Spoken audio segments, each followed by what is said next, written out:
নমস্কার বন্ধুরা, আজকের রেসিপি হলো আলুর দম। তাই আলুগুলোকে টুকরো করে কেটে নিয়েছি ও প্রেসারে 1 সিটি দিয়ে সেদ্ধ করে নিয়েছি। কড়াই গরম হয়ে গেছে, তাতে সর্ষের তেল দিয়ে দিলাম সামান্য হলুদ গুঁড়ো।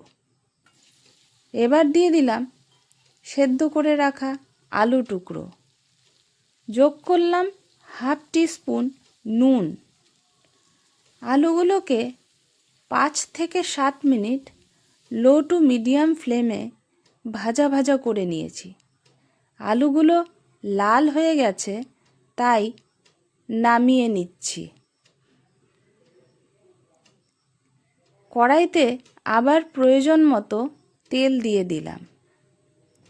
তেল গরম হয়ে গেলে তাতে ফোড়নে দিয়ে দিলাম শুকনো লঙ্কা, তেজপাতা, সামান্য একটু গোটা জিরে ও গরম মশলা।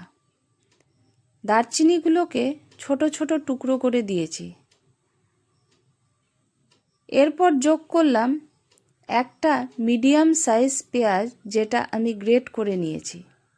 1 মিনিটের মতো নাড়াচাড়া করে দিয়ে দিলাম 1 টিস্পুন রসুন বাটা ও 1/2 টিস্পুন আদা বাটা। সব কিছু নেড়ে চেড়ে নিচ্ছি। কিছুক্ষণ পর যোগ করে দিলাম একটা মিডিয়াম সাইজের টমেটো বাটা ও কাঁচা লঙ্কা। ভাজা করে নিচ্ছি।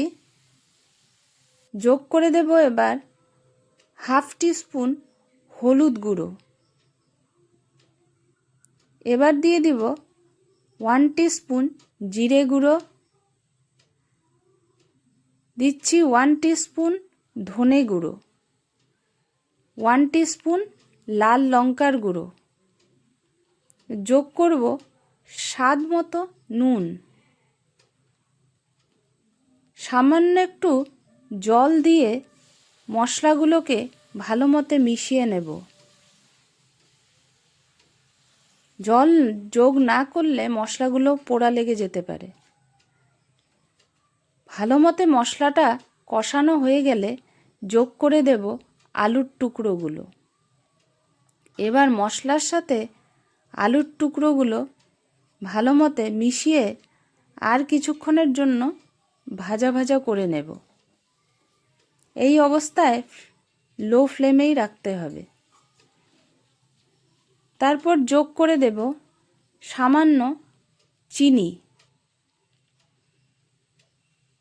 চিনিটা আলুর সাথে মিশিয়ে নিয়ে প্রয়োজন মতো জল অ্যাড করে দিলাম। আপনি আপনার গ্রেভির কনসিস্টেন্সি অনুযায়ী জল অ্যাড করবেন। আমি গ্রেভিটা একটু ঘন রাখব, তাই কম জল অ্যাড করলাম। গ্রেভিটা একটু ফুটতে দিতে হবে। তারপর আবার 5 মিনিটের জন্য আমি ঢাকা দিয়ে রান্না করে নেব। ঢাকা খুলে দিয়ে যোগ করে দিলাম 1/2 টিস্পুন গরম মশলা গুঁড়ো ও 1/2 টিস্পুন ঘি। সব কিছু ভালো মতো মিশিয়ে আবার কিছুক্ষণ ফুটিয়ে নিয়ে নামিয়ে নেব। তৈরি হয়ে গেল আমার আলুর দম। এই আলুর দম রুটি পরোটার সাথে খেতে অসাধারণ লাগে। আপনারা এই রেসিপিটা একবার বাড়িতে ট্রাই করে দেখুন। আমার ভিডিওটা ভালো লাগলে লাইক, শেয়ার ও কমেন্ট করবেন। আমাকে সাপোর্ট করার জন্য আমার চ্যানেলটাকে সাবস্ক্রাইব করবেন। আজকের জন্য টাটা। আবার দেখা হবে নতুন একটা রেসিপি নিয়ে।